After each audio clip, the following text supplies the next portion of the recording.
Flash in a Snapcaster Mage. This is a very interesting play. Loses a bit of value there. Probably signals that Ethan has some more flash, well, not even more flash creatures in his hand. Not really sure what, that doesn't really signal anything. Except for that he wants to put pressure on Brandon.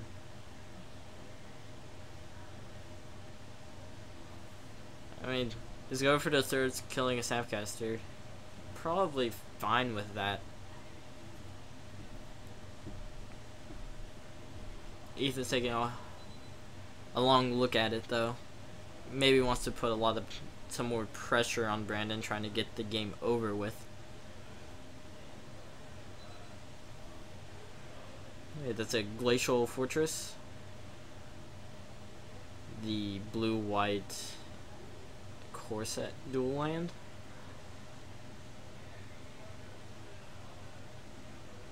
I'm going to try to cast with Lingering Souls.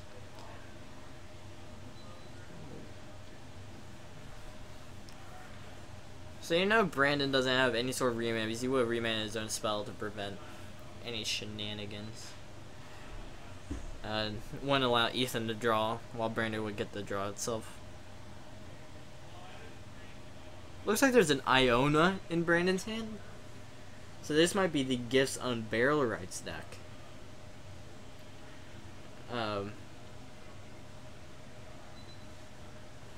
That's a weird spot to play Deceiver Exarch if you're not untapping one of your own lands.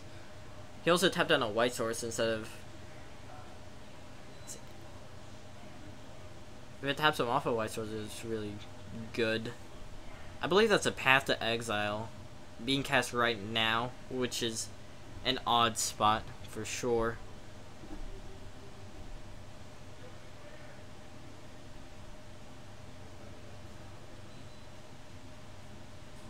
Yeah. So there's the path. Ethan's going to get a land.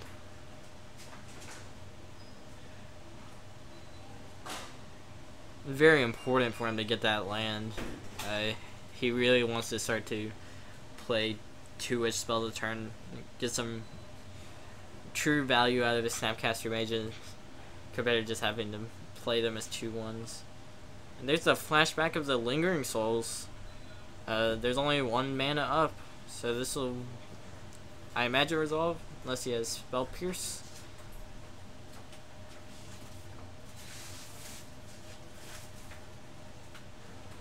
Ethan's still taking a long look at it, but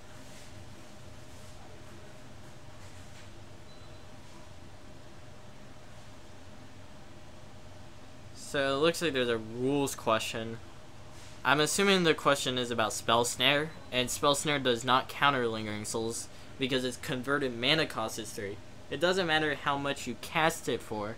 Its alternative casting cost for flashback is 1 and a black, but its converted mana cost is 3 because that's what it says on the top right of the card. So if Lingering Souls resolves, I assume that was the question. Yeah. So there's 4 spirits in play. That's a lot of pressure. Ethan's gonna have to cobble some sort of a combo together, or he's just going to die to these spirits in a few turns. He does have 4 turns, assuming the colony is not activated, but that's not a whole lot of time with how he's been drawing and missing land drops.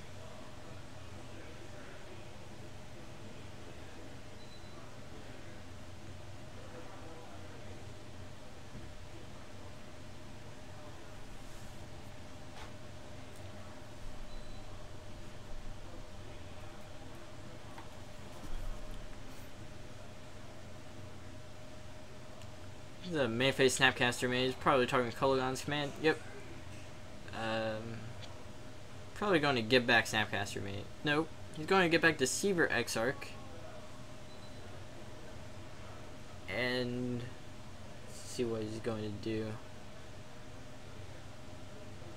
He made Brandon discard a card, which might turn out to hurt him because he discarded an Iona, so if he has Unbarrel Rights, this is going to be...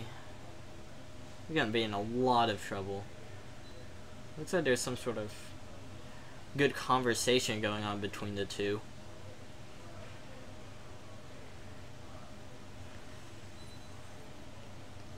Pack Rat, standard all-star, coming into modern.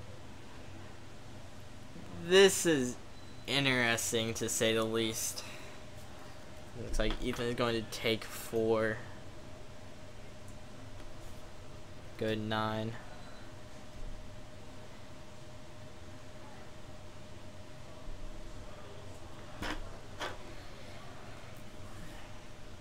Ethan's in a lot of trouble here. If he can't kill things, I mean, this is a huge issue. This pack rat is going to be gigantic. Alright, no blocks. Doesn't matter. Take 2, go to 11.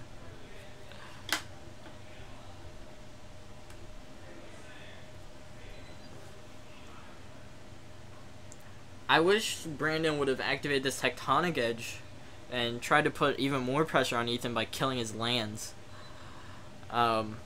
I'm not sure how many other lands he has. If it's a deal breaker to activate Celestial Colonnade, that's a decision if he made earlier on, could have put a lot more pressure on Ethan mana-wise by activating that Tectonic Edge. That's not the main reason it's in these control decks, but it's relevant when your opponent starts to miss land drops. Ethan is taking a hard look at what's going on this board. He's in a lot of trouble.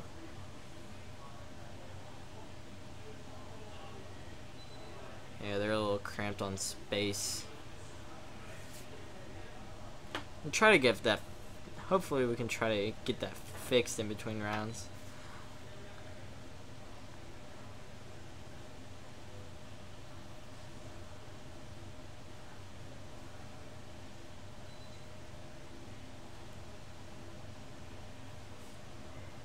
I'm not sure when this Deceiver starts being cast.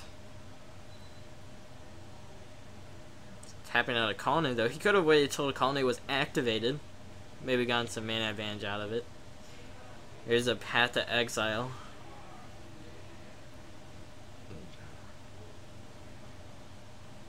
This is in the upkeep. Okay. It's a very odd spot to place this. It's not as odd as it may seem, but if you force Brandon to just activate the Colonnade, it seems a lot better trying to tap him out. A Lightning Bolt on the Pack Rat. Okay, so there are no cards in Brandon's hand, so he's top decking here. Doesn't need a top deck much. He's gonna go and draw for turn. Couldn't quite see what it was. Looks like he has 5-ish mana. Ethan getting a mountain off of the Path to Exile, saving some time.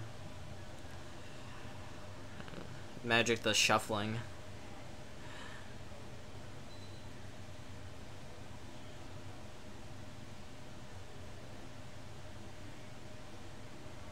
I'm gonna go down to 5. What game is this? This is Magic the Gathering.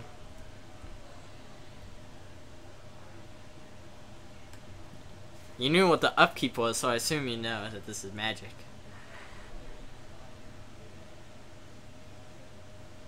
A Thirst for Knowledge. That's a good one. Oh, game number? This is game 1. It looks like Brandon's gonna win this game. You can't exactly tell though. And discard some lands. Don't really need many of those right now.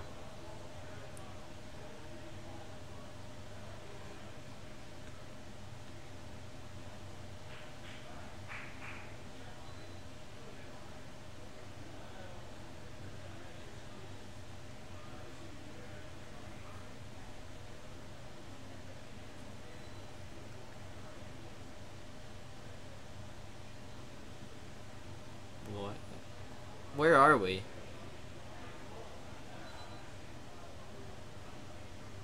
Alright, so it's Ethan's turn. I'm not sure what he's hoping to draw. Like, it's in a pretty rough spot. He really needs to combo kill Brandon.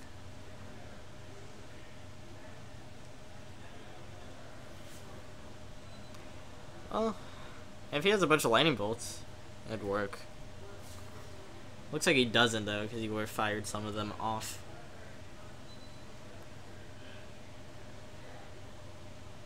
And play a land for turn. It looks like an Academy Ruins.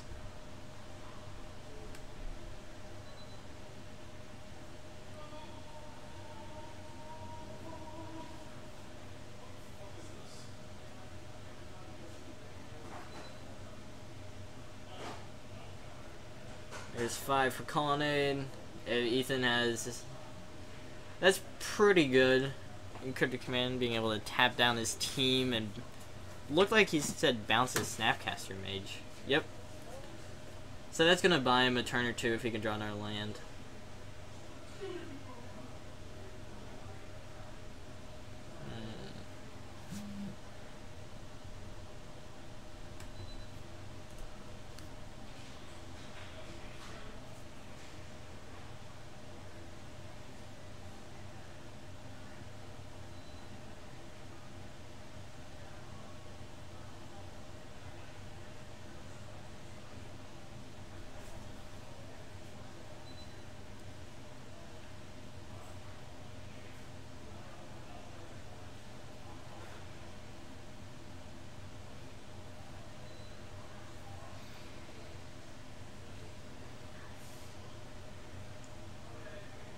Can't see what's in Brandon's hand. I see some blue cards though.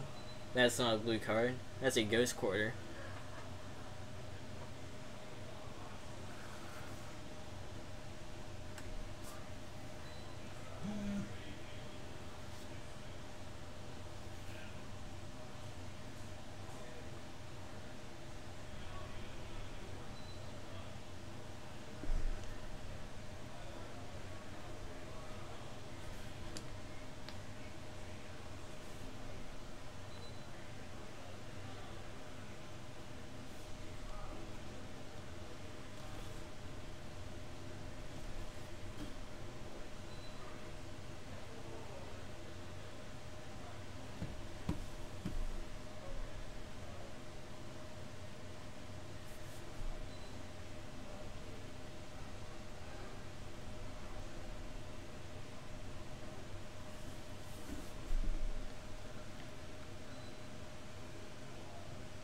So this is more likely going to be a Snapcaster Mage Cryptic Command. He can tap his mana properly. He should have plenty. Yeah, there's a Snapcaster Mage. There's the Cryptic.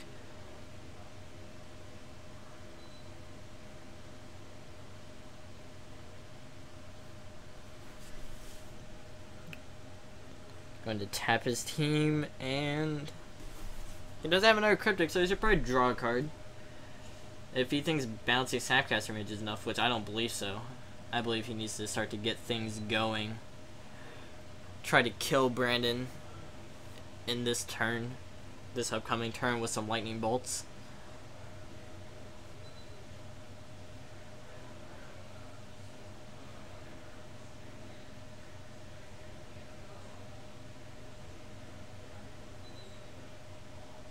Drew for turn. There's the untap. He needs something, or he is going to die. He has a lot of cards in hand though, so hopefully he has something.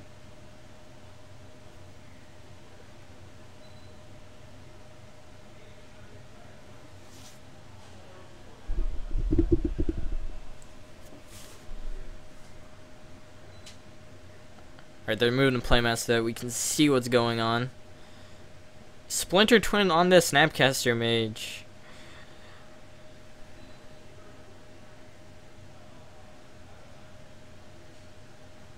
So there's some Terminate, some Lightning Bolts. He's gonna pass. He's in a rough spot still.